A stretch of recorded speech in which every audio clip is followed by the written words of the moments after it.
Muy buenos días, Panamá. Hoy es miércoles 7 de octubre, que no puedo empezar sin antes felicitar a nuestra primera casa de estudios, la Universidad de Panamá, que hoy celebra un aniversario más. Así que a su rector, a su cuerpo docente, administrativo, alumnos y sobre todo a los exalumnos que han hecho de este un gran país. Un día en el que los antimatrimonio igualitario hoy pues enseñarán músculo con una marcha que se va a dirigir hacia la Corte Suprema de Justicia. Hoy también es el debate de los vicepresidentes, la hora de Kamala Harris y de Mike Pence en este proceso electoral norteamericano. Bueno, ¿qué viene a ser tanto funcionario del Departamento de Estado a Panamá? Una gran incógnita, sobre todo pues hoy, pues desde ayer está un enviado del secretario de Estado Mike Pompeo, va a estar hasta el viernes en nuestro país. Un día también en el que, bueno, vale la pena mencionar que, bueno, sigue esa tensión en Costa Rica, sigue Paso Canoa cerrada. Y ahí, bueno, una cantidad de camiones de los ambos lados de la frontera, tratando de seguir hacia Centroamérica y otros viniendo de Centroamérica sin poder pasar. La frontera está bloqueada. Los comerciantes panameños piden al gobierno costarricense abrirla, pues debido a que son 4 millones de dólares diarios que está costando este cierre y esta tensión que hay en nuestro hermano país tico. Don José. Buenos días, Fernando. Buenos días a toda nuestra audiencia que nos sigue en radio en KW Continente y en televisión Canal 21 Next TV. Tranquilo, está lloviendo, amaneció lloviendo. Todas las calles muy anegadas. Está todo mojado, así que hay un tráfico que se va a poner, bueno, sí, ya debe estar. Ya debe estar. Así que si usted viene del Puente de las Américas o viene por el Centenario o viene de donde venga, Pacora, donde usted venga, hay carro por todo. Así que tranquilo, usted nos sigue por radio y usted que está en la casa, quédese tranquilo con su cafecito allí, nosotros lo vamos a mantener informado. ¿Qué cantidad de cosas están pasando, Fernando? El mundo aquí en todos lados. Bueno, es que la pandemia ha sido la gran catalizadora de todo lo que estaba medio mal, lo que estaba mal puesto se terminó de caer o está a punto de. Mire lo que ha colocado esta pandemia. Le voy a hacer un pequeño resumen. Le preguntaba a Fernando, que es un hombre que conoce de todo. Cuando yo tengo alguna duda, yo le pregunto a él y siempre tengo dudas. Para eso uno está en la vida. Dudas siempre. Le pregunté, Fernando, ¿tú sabes de qué es Kirguistán? Dice, sí, una de las 5 repúblicas de Asia Central. Asia Central. Bueno, esta era una república, la segunda más pequeña de las 5 repúblicas. Pero fíjese por qué le traigo eso. Dice, bueno, ¿y qué tenemos que nosotros cosas? De verdad que no tenemos que ver nada porque no tiene ni mar ni nada, no. Es una república mediterránea que está cercada por tierra por todos lados. El único que es frontera con China popular. Kazajistán es una de las 5 repúblicas que estuvo en el bloque de la Unión Soviética. Se independizó de la Unión Soviética. Es una república mayoritariamente musulmana. Pero hay desde hace un par de años, pero ahora hay un desajuste total. Hubo elecciones el 4 de octubre, fueron anuladas, el presidente acaba de renunciar, el primer ministro acaba de renunciar, no hay gobierno. Y ahora todo el mundo pide que la oposición y el gobierno se pongan de acuerdo para ver quién manda. Eso pasa por allá. Téngalo ahí. Si usted se va y se mueve hacia un poquito más a Armenia y su conflicto en el Alto Karabaj, igual, da lo mismo decir Nagorno-Karabaj que decir Alto, porque son sinónimos. No es que le he cambiado el nombre. Es que Nagorno quiere decir alto de esa área en conflicto con Azerbaiyán. Están en guerra. Uno pegándole a la ciudad más importante, el otro a la otra más importante. Y siempre en las guerras mueren los civiles. Los que disparan saben a dónde vienen las balas. Eso es allá. Si usted se mueve hacia el centro, todo lo que es Yemen, todo lo que es Siria, Irak, Irán sigue siendo un tema central. Si usted se mueve hacia África, mire lo que está pasando en varios estados africanos en perfecto descontrol. entre ellos Zimbabue, para darle un ejemplo. Y si usted se mueve a lo largo del planeta Tierra, queda en nuestro continente, y se da cuenta, por ejemplo, que países que antes eran la democracia, la Suiza de la democracia, como Costa Rica. Mire lo que está planteando el movimiento popular en Costa Rica. Cero acuerdo con el FMI. Esto me recuerda en Perú cuando el primer gobierno de Alan García, que congeló la deuda y metió a Perú un aislamiento total. Fueron 5 años perdidos que tomó años recuperar eso. Bueno, el movimiento popular en Costa Rica se ha radicalizado de tal manera que ahora pide cero acuerdo con el Fondo Monetario. ¿Y de qué van a vivir? Sí. Porque Costa Rica estaba viviendo del cuento. De ingresos que no tenía y de cuento. Y de subsidios que no se pueden pagar. Bonos hasta por llegar temprano. Cosas como de ese tipo. Entonces, como Europa está cerrada, habiendo su propio problema, no tiene forma de financiarse. Tiene que entenderse con el Fondo Monetario, con el Banco Mundial, con el BID. Y si usted no se entiende con el Fondo Monetario Internacional, no se entiende con nadie. Por eso yo les decía, hay que entender las limitaciones del nuevo Estado. Hay gente que como no entiende de la política global, aquí hay un mundo que no va a votaciones. El mundo del control financiero global no va a ninguna votación, no responde a ningún país, sino a los intereses del capital financiero internacional. Esa es la verdad. Entonces Costa Rica se encuentra atrapada entre la incapacidad de una dirigencia, que en las elecciones pasadas quedó discutiendo el matrimonio igualitario y no discutió lo central, que era la grave crisis financiera y de empleo que ese país tiene.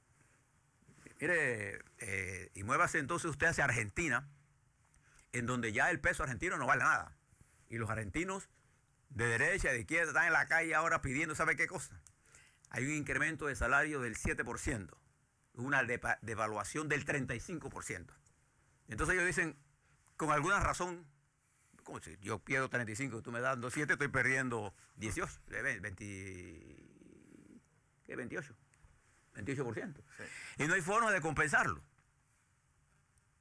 Usted se va a Brasil sumido en la más grande de sus recesiones y los pronósticos para América Latina en general son catastróficos. Eso es lo que está pasando, fíjese, África, Asia Central, el Mediano Oriente, Europa, y si se va a los Estados Unidos, mire lo que se va a encontrar. Le cuento todo esto para que seamos realistas de lo que está ocurriendo en el mundo. Mire lo que va a contar usted en los Estados Unidos. Los Estados Unidos entra quizás a una de las elecciones que por su naturaleza, como ocurre, esta es única en la historia de los Estados Unidos. No tenemos muchas fotos de lo que pasó en la guerra civil, de aquella elección y reelección del presidente Lincoln, pero sí tenemos ilustrado lo que está pasando en estos 7 meses de pandemia, en que ha habido de todo. Fíjense, le voy a dar esta primera noticia. Ayer se confirma que el almirante Charles Reid de los guardacostas de los Estados Unidos salió positivo el lunes. El Estado Mayor del Pentágono, que había convivido con él en reuniones normales del Estado Mayor conjunto, estoy hablando del Estado Mayor del ejército más grande del mundo, de la potencia militar más grande del mundo. O sea, no estoy hablando de ningún país, estoy hablando de el mero, como dirían los mexicanos. Bueno, decidieron irse todos a cuarentenas a su casa. El general Mark Milley, que es el jefe del comando conjunto, el Joint Chief Command, el comando el Estado Mayor Conjunto. Él es equivalente a aquel general Brown, ¿se acuerda que le hablé que vino a Panamá en el año de 1975 y le prometió al general Torrijos, el Pentágono va a respaldar los tratados Torrijos-Carter?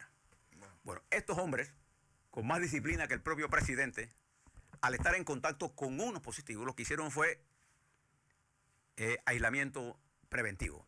Eso no quiere decir que está Estados Unidos desprotegido. No, ellos tienen su forma, sistema de comunicación, ellos sabrán cómo se mueven, pero todos... y se usa mascarilla en el ejército de Estados Unidos para que estén claros.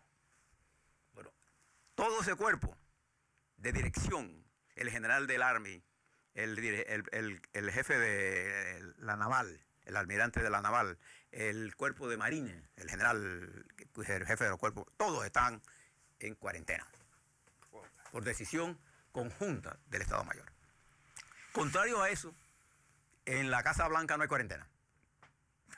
En donde ha surgido un brote, un brote y que la Casa Blanca negó el apoyo del CDC para darle seguimiento. Cuando hay un brote de epidemia como esto, lo que se hace es que tú mandas a los expertos que saben de esto para ver el caso 1, dónde se generó, cuáles fueron los contactos y poder llegar a todos los demás. Eso es la trazabilidad. ¿Qué es lo que estamos haciendo nosotros? La trazabilidad. ¿Para qué? ¿Para fastidiar al presidente Trump? No. Para tener control y proteger a todo el mundo. Bueno, se negaron al apoyo del CDC y hacen lo que le da gana, pues. Ya en la Casa Blanca hay 11 altos dirigentes alrededor del presidente de los Estados Unidos contaminados, incluyéndolo a él. Y esto ha puesto al presidente de los Estados Unidos, además de enfermo por COVID, en una situación bien dura.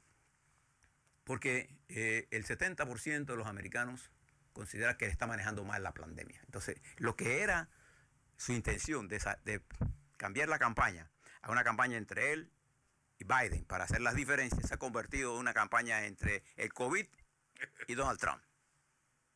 Ayer el presidente de los Estados Unidos subió un tuit, porque está tuiteando a lo loco, en la que decía que, bueno, que esto del COVID no era gran cosa, que la influenza o el flu, como le dice él en los Estados Unidos, mataba a 100,000 personas por año y eran más contagiosos que el COVID. Twitter y Facebook bajaron eso de su plataforma porque es una mentira. Es una mentira. Científicamente es una mentira. En el momento más crítico de los años a que ha tenido la influenza en los Estados Unidos, ha llegado a tener una mortalidad de 35,000 por año. El COVID es 10 veces más mortal que este virus de la influenza, y en el virus de la influenza hay vacuna. Y entonces el presidente decía, ¿por qué si tenemos 100,000 no cerramos y por qué con este vamos a cerrar? Todavía arrogante ante el tema, el presidente hace eso y lo bajan de las plataformas. Entonces esto ha creado un problema de que él dijo que él se había educado con el COVID. ¿Usted recuerda cómo reaccionó el primer ministro de Inglaterra? Él entendió el problema, se dio cuenta de la gravedad de la enfermedad y actuó en consecuencia. Mucho más moderado, mucho más claro, mucho menos tratando de ignorar la naturaleza, hasta el punto de que volvió a tomar medidas restrictivas, sin parpadear. Así actúan los dirigentes cuando piensan en la nación y no en sus intereses. Esto ha hecho que el debate de hoy que le hablaba Fernando muy temprano entre Kamala Harris del Partido Demócrata como vicepresidenta y de Mike Pence, actual vicepresidente y candidato a vicepresidente por el Partido Republicano, que se va a desarrollar en Salt Lake City, allá en Utah, un estado eminentemente republicano, se haga bajo ciertas circunstancias. Y si usted va a ver el debate, le voy a dar algunos tips, si lo va a ver. Lo primero que debe fijarse usted es cómo está el escenario. Fíjese, primero miren a qué distancia están los dos, y mire si van a poner la plancha esa de plástico que van a poner, el plexiglas. Es un plástico. Nosotros sabemos eso. ¿Por qué? Porque Mike Pence debía estar en cuarentena por estar cerca de gente que estuvo. Esa es la norma. Pero va a estar en el debate. Entonces fíjense en eso. Esa es la primera cosa que se mire y usted se da cuenta que ya esa imagen tiene al COVID como elemento fundamental del debate. Nada más eso. Dos.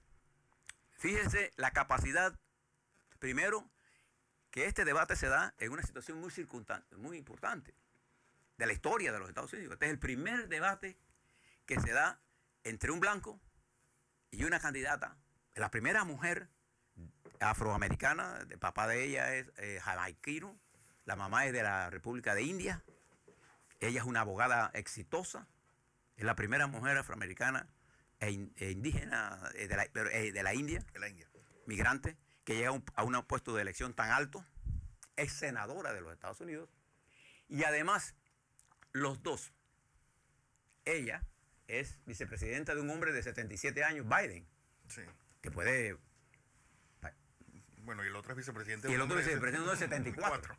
Fíjese las características y se encuentran en una situación inédita en la política de los Estados Unidos, porque normalmente, Fernando, los debates vicepresidenciales no le para bola a nadie.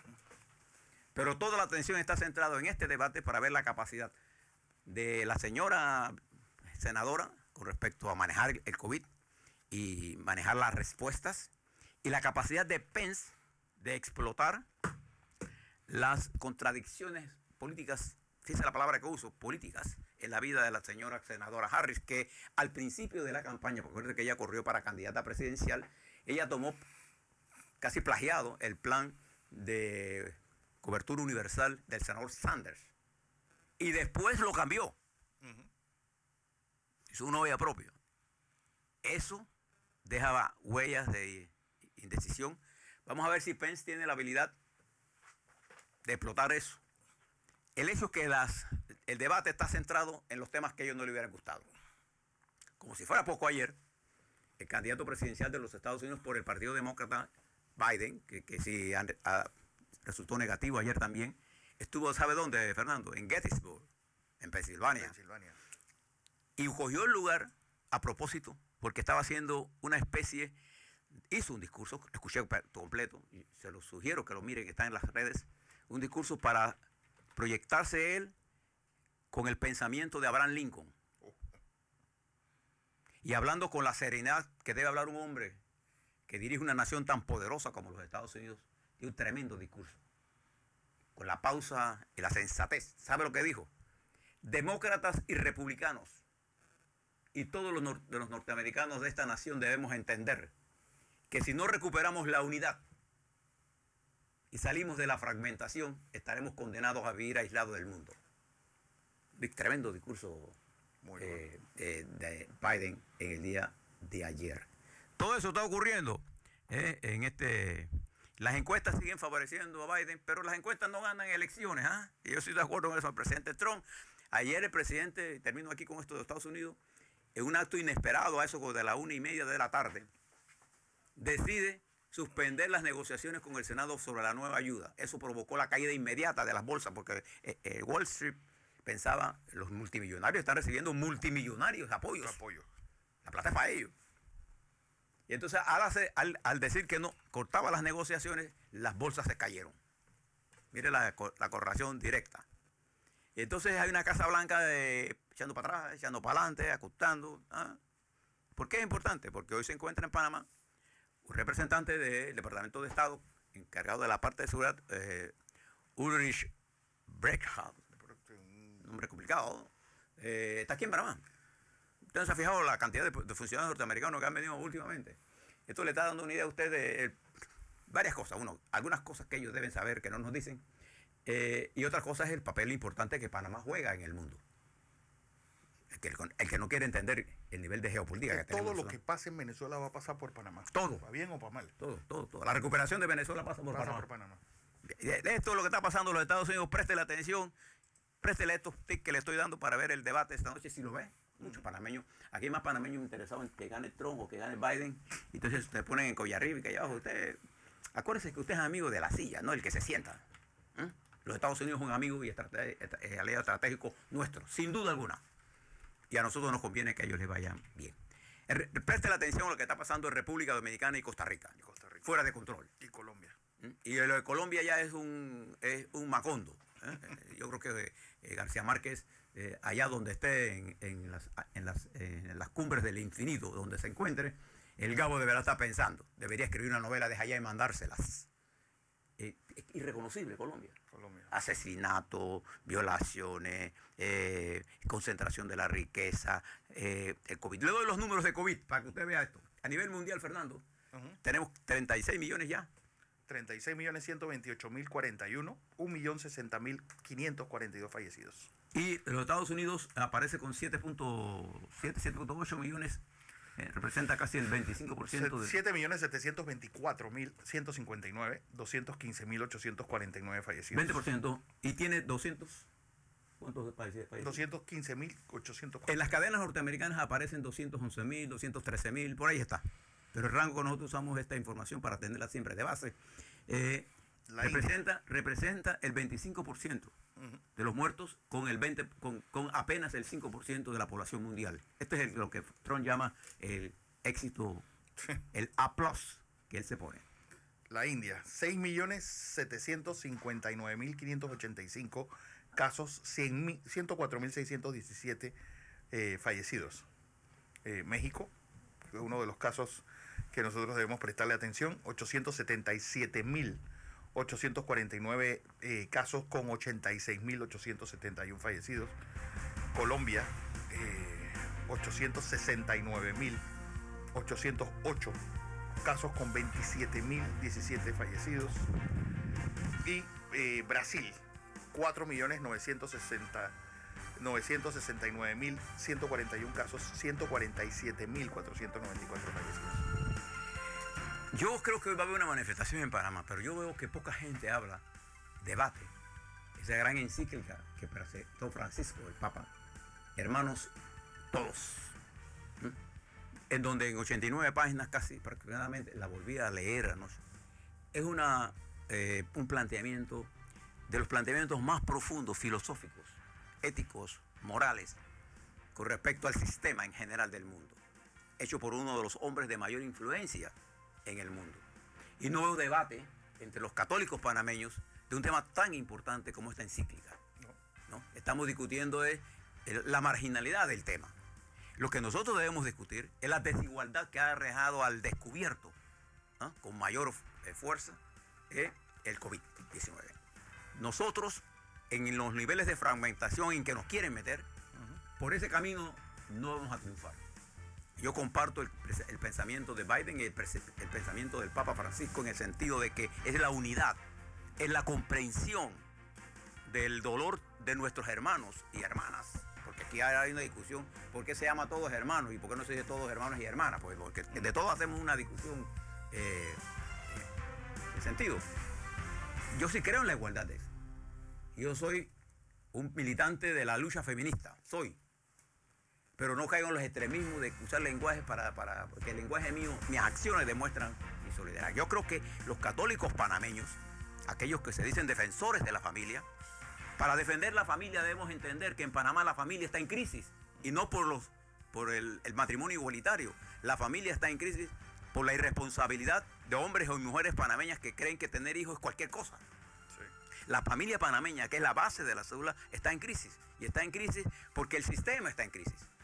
Entonces, al no comprender el sistema, estamos cayendo en calle arriba y calle abajo, donde nos quieren meter para caer en fanatismos. El fanatismo de cualquier cosa es malo. Entonces, yo los invito a que hagamos una reflexión sobre esto. Creo que el viernes o el lunes próximo le voy a hacer un resumen de este planteamiento interesante. Usted puede o no compartir, pero es una base para el debate de la nueva sociedad que debemos crear. Porque el COVID nos ha demostrado a nosotros, a nivel global. Bueno, te doy un ejemplo. El presidente Trump salió en helicóptero a uno de los grandes hospitales, salió de ese hospital a otra con 5 o 7 médicos. ¿Cuántos norteamericanos tienen acceso? Además, tienen acceso a drogas que nadie tiene acceso. Sí. Digo, drogas de medicinas que nadie tiene acceso. La desigualdad. Observe quiénes se mueren en el COVID. Los pobres, los negros, los latinos, los blancos pobres. Esta es la desigualdad que Francisco, en una forma magistral, describe en esa gran encíclica, que pocos católicos panameños quieren leer. Ojalá estudien esto para comprender de qué estamos hablando. ¿La familia panameña está en crisis? Sí, hay crisis en la familia panameña, pero no es por los gays, no, es por los heterosexuales. Bueno, por todo. Bueno, atención, porque noticia de última hora: Premio Nobel de Química otorgado hoy, anunciado hoy, a la profesora investigadora francesa de microbiología y genética Emmanuelle Charpentier y a la bioquímica estadounidense Jennifer Doudna por el desarrollo de un método para la edición del genoma. Ayer dieron de física para el agujero negro. Un ruso, un americano y creo que un francés. Un alemán.